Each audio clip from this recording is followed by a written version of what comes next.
नमस्कार मित्रांनो, मुरंबा मालिकेच्या आजच्या भागात आपण बघूया. अक्षय रागाने आरोहीला घेऊन रूममध्ये गेलेला असतो. इरावती आता रमावर हसायला लागलेली असते. अरे रे रे रे रे, रमा कसं ग, तुझी मुलगी गेली तुझ्यापासून लांब, नेली की अक्षयने?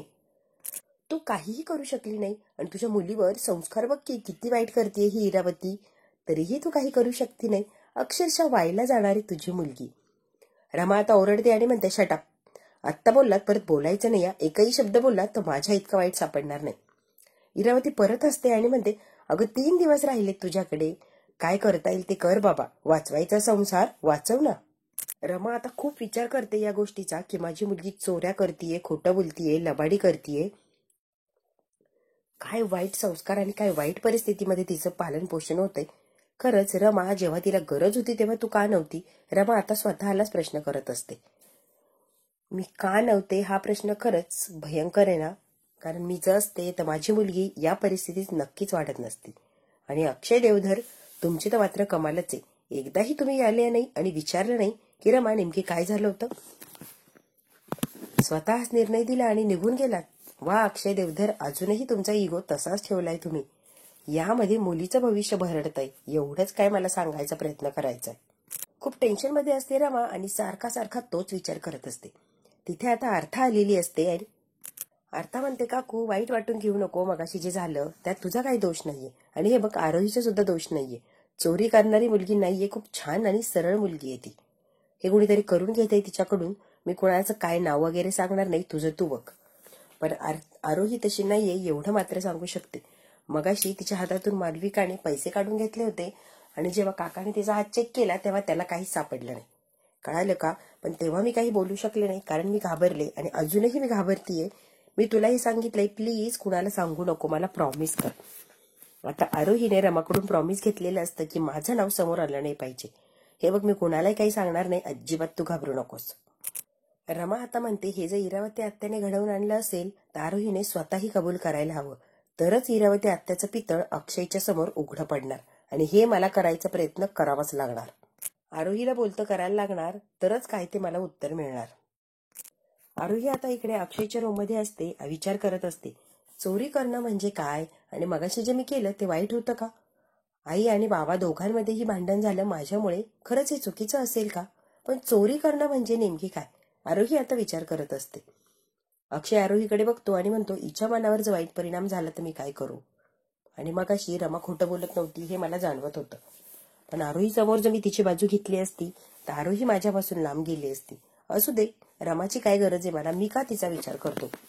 मी फक्त आरोहीचा विचार करणार, ती माझी मुलगी आहे ना. आरोही आता खरं सांगायला लागलेली ती अक्षयला. तेवढ्यात मालविका येते. अक्षयजी, जेवण रेडी आहे, तुम्हाला बोलवलंय. आणि लगेच अक्षय चाललेला असतो. मालविका म्हणते, सगळ्या संदर्भामध्ये हिच्याशी बोलू का मी? तुमची हरकत नसेल तर. अक्षय म्हणतो, बोल, मी चाललोय जेवायला, लवकर या ग. अक्षय बाहेर गेलेला असतो. मालविका पटकन रूमचा दरवाजा लावून घेते आणि आरोहीला पक्क असं पकडलेलं असतं आणि जोऱ्या जोऱ्यात तिला हलवत असते. हे बघ आरोही, कोणाला जर काही खरं सांगायला गेली तर याद राखा, तुझ्यासाठी चांगलं नसणार आहे. ती तुझी आई आहे ना रमा, ती तुला पोलिसात देणार. जायचंय का तुला पोलिसांमध्ये? नाही नाही. मग तू खरं सांगितलं तर 100% तू पोलिसात गेली म्हणून समज. रमापासून लांब राहायचं प्रॉमिस कर मला. रमाच्या अजिबात जवळ जायचं नाही. काही एक संबंध पण नाहीये तुझा आणि तिचा, कळतंय का? ती सगळ्यात घाणेरडी आई आहे. सगळे आता जेवायला बसलेले असतात. इरावती येते. वा वा वा वा वा, काय छान छान सुगंध सुटलाय या जेवणाचा. मालविकाने स्वतःच्या हाताने गणपती बाप्पाला नैवेद्य बनवलाय. छान आहे ना रे? मालविकाने बनवलाय बरं गणपती बाप्पासाठी. हे बघा, कितीही काही होऊ दे, घरात वादविवाद होऊ दे, भांडण होऊ दे, काहीही होऊ दे, मुकादम म्हणून आपण एकत्र राहिलं पाहिजे. शेवटी मुकादम आहे, वेगळं राहून कसं जमणार? फॅमिली म्हणूनच एकत्र राहायचंय अगदी शेवटपर्यंत. कुणी काहीही केलं तरी. आणि बघा, बाहेरच्या व्यक्तीने येऊन आपल्यामध्ये फूट पाडण्याचा प्रयत्न केला तरी आपण मात्र फूट पडू द्यायची नाही. आपण मुकादम आहोत हे दाखवून द्यायचं आणि आपण नेहमी एकत्र राहणार. बाहेरच्या व्यक्तीला आपल्यात घ्यायचंच नाही म्हणजे फूट पडण्याचा विषयच येणार नाही. कळतंय ना?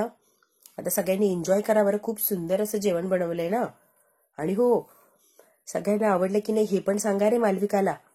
तेवढ्यात आता तिथे आजीही आलेली असते, सीमाही आलेली असते आणि रमाही आलेली असते. तिघीही समोर बसलेले असतात. यांना बघूनच इरावती मुद्दाम जोऱ्या जोऱ्यात बोलत असते, जेणेकरून आजीला आणि रमाला कळावं की इरावती कुणाविषयी बोलतीये. बाहेरच्या व्यक्तींनी फूट पाडू नये आमच्यात, आम्ही एक आहोत आणि आम्ही खुश आहोत. राणी सगळ्यांना वाढत असते. रमा मॅडम तुम्ही पण बसता का? आहे की एक खुर्ची रिकामी, बसा ना. नाही राणी, मला जेवायचं नाहीये. माझ्या मुलीकडून जी चूक झाली आहे त्याची शिक्षा म्हणून मी स्वतःला करून घेणार आणि मी उपाशी राहणार. मी अजिबात जेवणार नाहीये. अक्षय म्हणतो तुला उपाशी राहायचं तर राहा की, माझ्या मुलीला त्यात ओढू नको. तिला इमोशनल ब्लॅकमेल करू नको. तिला जीव दे. तिला भूक लागली आणि ती जेवणार आहे. आजी म्हणते अक्षय काय चूक करतेय रे ती? जे काही करतेय ना आपल्या मुलीसाठीच करतेय ती, चांगल्या संस्कारासाठीच करतेय. कुठच्याही आईला वाटत नाही की आपल्या मुलीचं किंवा मुलाचं चुकावं आणि तो वाईट वळणावर जावा. आत्ताच हिला आवर घातला नाही तर खरंच ही बिघडेला आणि मग हद्दीपार होईल. आधी उदाहरणं बघतोय ना हद्दीपार झालेले. इरावतीला भयंकर असा राग येतो. राग अगदी डोळे मोठे करत ती आईजवळ येते. ममा प्लीज, हिची बाजू घेऊन तू बोलू नका. हिची बाजू घ्यायची काही गरज नाहीये. ती काय आपली फॅमिली मेंबर नाहीये, कळालं का? आपल्या लोकांसाठी भांडलं तर ठीक आहे, आपल्या लोकांच्या विरोधात भांडतीये तू. काय आई, काय चाललंय रे हे? आजी म्हणते मी कोणाचीही बाजू घेत नाहीये. मी फक्त सत्याची बाजू आणि सत्य सांगण्याचा प्रयत्न करते. तसंही इरावती, तुला मध्ये बोलण्याचा काही एक प्रश्न नाहीये. मायलेकींमधलं भांडण ते सोडवतील किंवा तसंच ठेवतील. तू काही बोलण्याचं कारण नाहीये, कळतंय का तुला? उगेच का मध्ये मध्ये करते का सगळीकडे? प्रत्येकाला कळू दे आणि जगू दे की स्वतःच.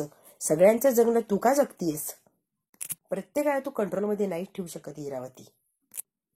आरोहीच्या मनावर आता खरंच परिणाम झालेला असतो आणि आता तिला मालविका जबरदस्तीने भरवत असते मला जेवायचं नाहीये, थांब. ती उठून रमाकडे येते आणि रमाला म्हणते आई तू जेवत का नाहीयेस? चल बरं जेवायला. अक्षय म्हणतो लहान मुलगी तुझ्यामुळे उपाशी राहील हे योग्य वाटतंय का? का तुझी शिक्षा तिला देतेय ग तू? तिने काही केलेलं आहे की नाही हे आपल्याला माहित नाही, पण तिला का उपाशी ठेवतीये तू? इरावती लगेच आता आरोहीला जवळ घेते आणि म्हणते बघितलं का, लेकरू बोलायला आलंय, समजूत काढायला आलंय, सॉरी म्हणायला आलंय, पण हिला काही परिणाम आहे का? गाल फुगवून बसलीये. अगं साधं लेकराला जवळही घेतलं नाही, प्रेमही दिलं नाही आणि स्वतःला आई म्हणवतीये. अशी आई असते का? इरावती म्हणते हिने चॉकलेट खाऊ दिलं नाही, बर्गर खाऊ दिलं नाही, हवं ते खेळू दिलं नाही, हवं ते करू दिलं नाही. अशी कुठे आई असती का? आपल्याला नको ही आई, चांगली आई नाहीये. आपण छान आई बघू तुझ्यासाठी. आरोही लगेच अक्षयकडे जाते आणि म्हणते बाबा मला नकोय अशी आई, जी मला खाऊ देत नाही, खेळू देत नाही. मी चूक केली तरी सारखी सारखी तेच म्हणते. खाऊ मला हवाय तो कधीच मिळत नाही, सारखी चिडचिड करते. नकोय मला अशी आई, मला चांगली छान आई आण. मला ही आई आवडत नाही, तुला सांगितलं ना बाबा, नकोय मला ही आई. रमा आता उठते आणि म्हणते आरोही बास, प्रत्येक वेळेला हेच बोलण्याची काही गरज नाहीये. तू कितीही काही केलं तरी मी तुझी आई आहे हे सत्य बदलणार नाही. सारखं तेच नकोय मला ही आई, नकोय मला ही आई, हे काय लावून धरलंय ग? आणि काय ग, कितीही चिडचिड केली, कितीही काही केलं तर सत्य बदलणार नाही. मी तुझी आई आणि तू माझी मुलगी, हेच सत्य आहे, कळालं? आणि तुला वळण हे लागलंच पाहिजे. चल माझ्या बरोबर. रमा तिला आता घेऊन चाललेली असते. पटकन तिचा हात असा जोरात झटकावून टाकते आणि म्हणते नकोय म्हटलं ना तुला, मला तूही नकोय आणि तुझ्यासारखी आई पण नकोय. किती वेळा सांगितलं, का सारखं सारखं तेच करतेय? तू जा इथून, मला तू नकोय. बाबा हिला घरातून हकलवून दे. इरावती आता रमाच्या जवळ येते आणि म्हणते काय ग, झाला तेवढा तमाशा बास नाही का बाप्पाच्या समोर? तुझ्या पोटच्या पोरीला तू घरात नकोयस, यापेक्षा अजून काय पावती हवीये तुझ्या आईपणाची? सगळं सत्य कळालं असेल, या घरात लहानांपासून मोठ्यांपर्यंत तू कुणालाही आवडत नाही आणि या घरात तू राहावीस असंही कुणाला वाटत नाही. त्यामुळे प्लीज, झाला असेल तमाशा पूर्ण करून, भरलं असेल तुझं पोट, तर आता इथून निघून जा. प्लीज आमच्या घरातून निघून जा, तुझी काही एक गरज नाही. तुझ्या मुलीने स्वतः कबूल केलंय असली आई नकोय, तर कशाला बळच मध्ये मध्ये येते ग? जगू दे आम्हाला आमच्या पद्धतीने. इथून निघून जा रमा. इरावती सगळ्यांच्या समोर म्हणते की निघून जायचं रमा. आता रमा डायरेक्ट म्हणते मिस्टर अक्षय देवधर, काय हो तुम्हाला दिसतंय, ऐकायला येतंय, काय चाललंय ते सगळं योग्य वाटतंय का? आणि आरोहीसाठी हे वातावरण खरंच योग्य असं वाटतं? तुम्हाला चांगलं वाईट हे लगेच कळतं? हे आतापर्यंत जेवढी ओळखते ना तुम्हाला, त्याच्यातून तर मला माहितीये. तुम्हालाही कळतंय आता हे सध्या चाललंय ते योग्य नाहीये, सगळं काही चुकीचं आणि पॉलिटिकल आहे, बरोबर? मग तुमच्या मुलीसाठी काय योग्य वातावरण आहे तुम्ही तुमचंच ठरवा. आणि तुमच्या मुलीसाठी काय करायचं हे तुम्ही एकटे नाही ठरवू शकत, मीही त्यामध्ये आहे, कारण मी सुद्धा तिची आई आहे. आणि तिच्यावर चांगले संस्कार घडायचे असेल तर आपण दोघांनी एकत्र राहणं सगळ्यात गरजेची गोष्ट आहे. आपण दोघांनी एकत्र राहिलं तर ती या वातावरणातून बाहेर येईल आणि तिच्यावर चांगले संस्कार होतील. नाही तर आता जे वागतीये ती आयुष्यभर वागत राहील, कळतंय का? रमा म्हणते उद्याच्याकडून काही चांगलं घडलं तर आपण जबाबदार आहोत, आनंदाने जबाबदारी घेऊ, पण उद्याचं काही वाईट घडलं तर एक वाईट आई बाबा म्हणून चांगला शिक्कामोर्तब होईल याची जबाबदारी घ्याल तुम्ही? तुम्ही नाही घेतले तर माझ्यावर तर थोपवलीच जाणार. त्यासाठी आपण आत्ता आई बाबा म्हणून एकत्र राहणं सगळ्यात गरजेचं आहे आणि एकत्र येऊन तिचं पालन पोषण करणं त्याहूनही. बघा, तुम्ही जरा विचार करा आणि तुम्ही हुशार आहात या गोष्टीचा विचार तर तुम्ही नक्कीच करू शकता. मिस्टर अक्षय देवधर, विचार नक्की करा. इरावती आता रमाला खुणवते की निघून जा, हात जोडते इथून निघून जा. बिचारी रमा आता चाललेली असते. सीमा म्हणते जाऊ नको, आजी म्हणते शांत बस, जे चाललंय ना ते फक्त बघत राहू, तू शांत बस. आता अक्षय रमाकडे बघतो, आरोहीकडे बघतो, रमाकडे बघतो, आरोहीकडे. आरोही आता बाहेर निघून चाललेली असते. रमा आता आरोहीकडे बघते आणि आता बाहेर निघून चाललेली असते. आरोही मधून मधून रमाकडे बघत असते, आई बाहेर का चाललीये. पण इरावतीने तिला खुणावून सांगितलेलं असतं की लगेच बाहेर व्हायचं. त्यामुळे रमा आता घराच्या बाहेर चाललेली असते. आता दाराच्या बाहेर एक पाऊल टाकते. अक्षय जोरात म्हणतो, रमा थांब. रमा जागेवर थांबलेली असते. हीच अपेक्षा असते आणि बरोबर तेच झालेलं असतं. अक्षयने आता रमाला थांबवलेलं असतं. अक्षय आरोहीची आई आहे आणि तिच्यासाठी ती काहीही वाईट असा विचार करणार नाही याची खात्री मला आहे. ती जे सांगते, ती जे विचार करते ते आरोहीसाठी योग्यच असणार आहे. त्यामुळे रमा जे म्हणतीये ते योग्य आहे असं मी मान्य करतो. आणि हो, अक्षय म्हणतो की रमा आणि मी, आमच्या दोघांची आरोही मुलगी आहे, त्यामुळे आम्ही दोघंही तिच्या भल्याचाच विचार करू याची खात्री आहे मला. आरोहीच्या भल्यासाठी आपल्याला एकत्र थांबणं गरजेचं आहे आणि तू कुठेही जाण्याची गरज नाहीये, तू इथेच थांबायचंय. मी सांगतोय म्हणून तू कुठेही जायचं नाहीये. आता मात्र चांगला झटका लागलेला असतो इरावती आणि मालविकाला. आजीला आणि सीमाला भयंकर असा आनंद झालेला असतो. आजीला माहिती असतं अक्षय असं काहीतरी करणार आणि बरोबर अक्षयने तेच केलेलं असतं. आता सगळं झाल्यावर इरावती आणि मालविका एका रूम मध्ये असतात आणि मालविका म्हणते, अक्षयने रमाची बाजू घेतली ही अजिबात योग्य नाही. सगळ्यात भयंकर प्रकार घडलाय तो, काहीतरी करायला लागणार आहे आपल्याला. मालविका खूप टेन्शन मध्ये आलेली असते कारण तिचे अक्षयजी रमाकडे गेले तर काय करायचं. इरावती म्हणते, हो मला माहितीये हे योग्य नाही किंवा चांगलं झालंच नाही की अक्षयने रमाची बाजू घेतली, पण आता करायचं काय. सध्या आरोहीच्या मनामध्ये राग, चीड सगळं काही आहे रमाबद्दल. रमाबद्दल तिला एकही शब्द ऐकून घेण्याची इच्छा नाहीये. याचाच फायदा आपण घ्यायचा आणि कायमचं रमा आणि आरोही यांना वेगळं करायचं. जसं अक्षयला आणि रमाला वेगळं केलंय तसं आरोहीला सुद्धा वेगळं करायचं. कळतंय का? ते तिघे कधीही एकत्र आले नाही पाहिजे, तरच आपण सक्सेस होऊ शकतो. तिघे जर एकत्र आले तर आपला सगळा पचका झाला म्हणून समजायचा. कळतंय का? तेव्हा स्ट्रॉंगली वागायचं आणि डोकं वापरायचं, नेमकी करायचंय काय. इरावती म्हणते, मला कमाल वाटते अशी मेंघळी, खाली मान घालून चालणारी, वेंगाळ्यासारखी वागणारी, बावळट गावंडळ छाप रमा एवढी स्ट्रॉंग झालीच कशी. एवढा स्टँडर्डनेस, एवढा कॉन्फिडन्स आणि एवढी अक्कल कुठून आली हिच्याकडे. अशा स्ट्रॉंग माणसाचा काही ना काहीतरी वीक पॉइंट असतो. तो वीक पॉइंट एकदा पकडलं ना की ही रमा बघ कशी आपल्या चिमटीत येते. हिचा सुद्धा काहीतरी वीक पॉइंट असणार म्हणजे असणारच आणि तो आपल्याला पकडायला हवा. मालविका म्हणते, राणी मला सांगत होती सगळं काही कसं बनवायचं, काय बनवायचं सगळं काही रमाने सांगितलं राणीला, पण किचन मध्ये पाऊल सुद्धा घातला नाहीये रमाने. स्ट्रेंज वाटतंय ना. इरावती म्हणते, हो ग, सगळ्यांसाठी प्रेमाने करणारी, काय काय पदार्थ खाऊ घालणारी, लोकांसाठी झटणारी, किचन म्हणजे तिची दुनिया होती आणि ती किचन मध्ये गेली नाही हे स्ट्रेंजर्स आहे. खरंच मालविका, महत्वाचा पॉइंट दिलाय तू मला. खरंच आता बघायला लागणार ही किचन मध्ये का जात नाही आणि स्वतः अन्न का शिजवत नाही. अक्षय इकडे आता आरोहीला समजून सांगत असतो, मामा आई आहे बाळा आणि ती जे सांगतेय ते चांगलंच आहे. तिच्याशी असं रूडली वागायची गरज नाही. ती आई आहे, तिलाही वाईट वाटणार आणि तिच्या जरा चांगलं वागण्याचा प्रयत्न कर. बाबा तुम्हाला काही समजायला जाऊ नको, मला ती आवडत नाही. आणि रागा रागा आता आरोही बाहेर चाललेली असते. तेवढ्यात काय ते रमा आलेली असते. रमा म्हणते, आरोही माझ्यावरून बाबावर चिडचिड करण्याची काही गरज नाहीये. कळतंय का? बाबावर अजिबात चिडायचं नाही. ए तू मला सांगायला जाऊ नको काय करायचं आणि काय नाही, मी बघेल माझं. अक्षय म्हणतो, आरोही मोठ्यांशी असं बोलायचं नाही, हे चुकीचं आहे. अजिबात तिच्याशी ओरडून बोलायचं नाही. तिला आधी सॉरी म्हण. तुझ्यामुळे बाबा माझ्यावर रागावला, मी चालले इरावती आज्जूकडे, मला नाही राहायचंय इथे. आता लगेच आरोही इरावतीकडे निघून गेलेली असते, तेही रागाने. रमा म्हणते, तुम्हाला कळतंय का मी का करतीये आणि कशासाठी करतीये. हो मला कळतंय तू का करतीये, हे सगळं काही तिच्या भल्यासाठीच करतीये, पण तिला कळत नाहीये त्याला मी काय करू. अक्षय म्हणतो, तू जे करशील ते योग्यच करशील, मला खात्री आहे. काय चूक काय वाईट मला मागाशीच काही माहित नाही, पण तू आई म्हणून तिच्यावर चांगले संस्कार करण्याचा प्रयत्न करशील याची मला खात्री आहे.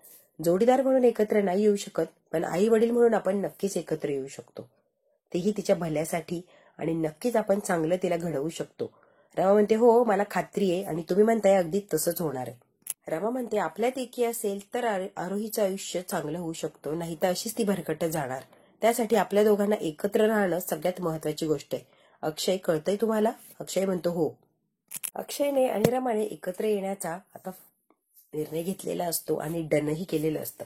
फक्त आरोहीसाठी एकत्र यायचं, नवरा बायको म्हणून कधीच आपण एकत्र येऊ शकत नाही, आपले विचारच जुळू शकत नाही. आता दोघांनीही हातात हात मिळवलेले असतात आणि चोरून चोरून एकमेकांकडे बघत असतात. मनातल्या मनात अक्षय म्हणतो तू का सोडून गेलीस मला, का माझा संसार असा अर्धवट सोडला. रमा म्हणते तुम्ही का आला नाही मला शोधायला, का परत आणलं नाही मला, तुम्ही एकदाही प्रयत्न केला नाही मला शोधण्याचा, खरं खोटं काही जाणून घेण्याचा. जे तुमच्या समोर दाखवलं ते सत्य मानून शांत बसलात. एकदा जरी प्रयत्न केला असता मला शोधण्याचा, मला परत आणण्याचा, आज ही अवस्था नक्कीच नसते. दोघही आता मनातल्या मनात एकमेकांकडे बघतात आणि आता बघता बघता मनातल्या मनात हे बोलत असतात. दोघांनाही वाईट वाटत असतं की आपण एकत्र का नाही आहोत. रमा आता चाललेली असते. अक्षय म्हणतो बरं आरोहीच्या फार नादी लागू नको, फार हट्टी आहे ती, तिच्यावर काही एक परिणाम होणार नाही आणि तिच्यासाठी उपाशी राहण्याची अजिबात काही गरज नाहीये. तू जेवण करून घे बरं. आरोहीसाठी एवढं करूच शकते मी आणि एवढं केल्याने तिच्यावर काही परिणाम होणार असेल तर उपाशी राहिल्याने काय बिघडते एका दिवसात. मी उपाशी राहील आणि सगळं काही मॅनेज करेल. हे बघ रमा, उपाशी राहून हट्टीपणा करू नको. उपाशी राहिली तुझ्या पोटात दुखतं, मला माहितीये. रमा पटकन माघारी बघते. तू मला अजून लक्षात आहे, माझ्या सगळं लक्षात आहे अजून, तूच विसरली आहे सगळं, म्हणून ती ही अवस्था झाली आपली रमा. रमा आता बाहेर जाते आणि दरवाजा लावून घेतलेला असतो आणि दरवाजाच्या जवळच अगदी ती बोलत असते. मी काही एक विसरले नाही आणि विसरणार सुद्धा नाही अक्षय. तुमच्या बरोबरचा प्रत्येक क्षण माझ्या ताजा आहे, लक्षात आहे तसाच माझ्या लक्षात आहे. सगळ्या आठवणी अगदी कुरवाळून ठेवल्या मी. अक्षय सुद्धा दरवाजाजवळ आलेला असतो आणि हिला चोरून चोरून बघण्याचा प्रयत्न करत असतो, पण हिने दरवाजा लावून घेतलेला असतो. पण अक्षयला माहित नसतं दरवाजा जवळच उभी आहे रमा. रमा आता म्हणते मी सगळं काही तसंच ठेवलंय जपून, काहीही विसरलेले नाहीये आणि या घरात जी आलीये ते घरातल्या लोकांसाठी आलीये, माझ्या मुलीसाठी आलीये आणि तुमचा संसार आहे तसाच टिकवून ठेवण्यासाठी आलीये. रमा अक्षयचा काही एक संबंध नाहीये, त्यामुळे असू द्या. तुम्हाला माझ्या भावना कधी कळायच्या आणि त्या कळून घ्याव्या असं माझी अपेक्षाही नाहीये. असू द्या, उद्यापासून मात्र सगळे काही सूत्र माझ्या हातात घ्यायला लागणार आहे, तरच काय ते योग्य होऊ शकतं आणि इरावती जरा शांत बसेल असं मला वाटतं. सगळे काही सूत्र जर मी सांभाळले, इरावतीचा अजिबात काही चालणार नाही. आता रमाने पक्का निश्चय केलेला असतो की उद्यापासून सगळी काही जबाबदारी मी स्वतः घेणार आहे. अक्षयच तयार झालाय म्हटल्यावर तिला आता परमिशन मिळालेली असते. आता तिला कोणाच्या परमिशनची गरज नाही किंवा घरातून निघून जा असंही तिला कोणी म्हणणार नाही. अगदी आता खंबीरपणे उद्यापासून सूत्र हातात घेणार असते रमा आणि सगळ्यांना वठणीवर आणणार असते. एकेकाला करून प्रत्येकाला सुधारण्याचा प्रयत्न करणार रमा. माझ्या आरोहीला काय चांगलं काय वाईट हे आधी सांगायला लागणार आहे. या वयात लागलेलं चांगलं वळणही आयुष्यभर लक्षात राहतं, वाईट गोष्टी ही आयुष्यभर लक्षातच राहतात. त्याच्यामुळे वाईट गोष्टी आणि चांगल्या गोष्टी या दोघी गोष्टींमधला फरक आरोहीला नक्कीच कळायला पाहिजे आणि तो दाखवून देण्याची जबाबदारी ही माझी आहे. एक आई म्हणून कर्तव्य माझं ते. इरावतीच्या दलदलीतून आरोहीला बाहेर काढायलाच लागणार, तर चांगला माणूस म्हणून आरोही जगू शकते, नाहीतर इरावती स्वतःसारखंच घाणेरडं करून टाकणार माझ्या आरोहीला. अक्षयाच्या दाराच्या मागे उभा राहिलेला असतो आणि तसाच तो चिटकून रमा आहे का हे महसूस करत असतो. तेवढ्यात रमाला एक आयडिया सुचती. पटकन असं दार उघडते आणि आत येते. अक्षय दाराच्या मागे तसाच असतो. रमा त्याच्याकडे बघते आणि हसायला लागलेली असते. तो पटकन थोडासा बाजूला येतो आणि म्हणतो का गं का आलीस परत. अहो मला एक आयडिया सुचलीये आणि ती आयडिया जर आपल्याला वर्क करायची असेल तुम्ही मला मदत करणं गरजेचं आहे. काय आयडिया आहे आणि काय मदत हवी आहे तुला. हे बघा, आरोहीसाठी सगळं काही करायचंय आपल्याला आणि तुम्ही जर मला मदत केली तरच मी ते करू शकते. त्यामुळे आता तुम्ही नाही म्हणू नका आणि मी काय जे सांगतेय त्याला हो म्हणा आणि ते करायला तयार व्हा. रमा म्हणते ऐका आता तुम्ही फक्त माझ्या प्लॅन मध्ये मला साथ द्या आणि प्रत्येक गोष्टीमध्ये माझ्या पाठीशी उभं राहा. सगळं काही व्यवस्थित होईल आणि आरोहीला कशी वळण लावते तुम्ही बघतच राहा. आता अक्षय शांत बसलेला असतो. रमा आणि अक्षय एकमेकांकडे बघतच थांबलेले असतात. ते जेव्हा केव्हा एकत्र येतात फक्त एकमेकांना बघण्याचा त्यांचा कार्यक्रम चालू झालेला असतो. आत्ताही तोच कार्यक्रम त्यांचा चालू असतो. हा भाग इथेच संपतो. पुढच्या भागात काय होणार अगदी थोडक्यात बघूया.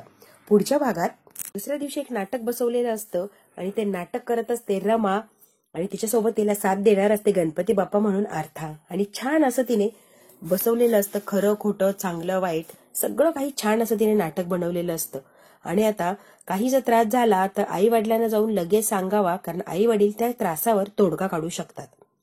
हे सांगितल्यामुळे आरोहीच्या मनावर परिणाम झालेला असतो. काही जे चुकलं तर पटकन आई वडिलांकडे जाऊन सॉरी म्हणावं किंवा हे असं असं झालंय हे त्यांच्यापर्यंत पोहोचवलं पाहिजे. नकळतपणे आता आरोहीला सुधारण्यासाठी रमा हा प्रयत्न करत असते. आणि आता हे नाटक करता करता रमाला लगेच चक्कर येते आणि ती डायरेक्ट पडायला लागते खाली. कारण तिने रात्री काही खाल्लेलं नसतं, त्यामुळे तिच्या पोटामध्ये अगदी असं म्हणजे भूक लागलेली असते आणि तिला लगेच चक्कर येते. ती आता बेशुद्ध झालेली असते. अक्षय तिला पटकन पकडतो आणि इतका पॅनिक झालेला असतो. रमा रमा रमा खूप प्रयत्न करतो तिला उठवण्याचा, पण रमा काय उठत नसते, कारण तिला खरंच चक्करच आलेली असते. आरोही सुद्धा रडत असते आणि आई सॉरी मी चुकले, तू असं करू नको, डोळे उघड, माझ्याशी बोल असं करत असते. आरोही आता रडत असते, आई सॉरी, डोळे उघड, मी चुकले होते, मी पैसे घेतले होते, पण मी तुझ्याशी खोटं बोलले आणि खोटं वागले की मी पैसे घेतले नव्हते. पण आई खरंच सॉरी, आता मी खोटं बोलणार नाही, मी पैसे घेतले होते. आई तू डोळे उघड. आता सगळं काही आरोहीने खरं खरं सांगितलेलं असतं आणि काय सत्य हे अक्षयला कळालेलं असतं की खरंच रमा म्हणत होती ते बरोबर होतं, आरोहीने पैसे चोरलेले होते. आरोहीने सत्य कबूल केलेलं असतं आणि आरोहीला कुणीतरी वाईट वळणाला लावतं हेही अक्षयच्या लक्षात आलेलं असतं. आता बघूया याच्यावर अक्षय नेमकी काय तोडगा काढतो. इरावतीचं सत्य सगळ्यात लवकर अक्षयला कळेल का आणि लवकरात लवकर त्यांचा बिघडलेला संसार सुरळीत होणार का, हे जर बघायचं असेल तर बघायला लागणार उद्याचा भाग. हा भाग इथेच संपतो. व्हिडिओ आवडल्यास लाईक, शेअर, सबस्क्राईब नक्की करा. धन्यवाद.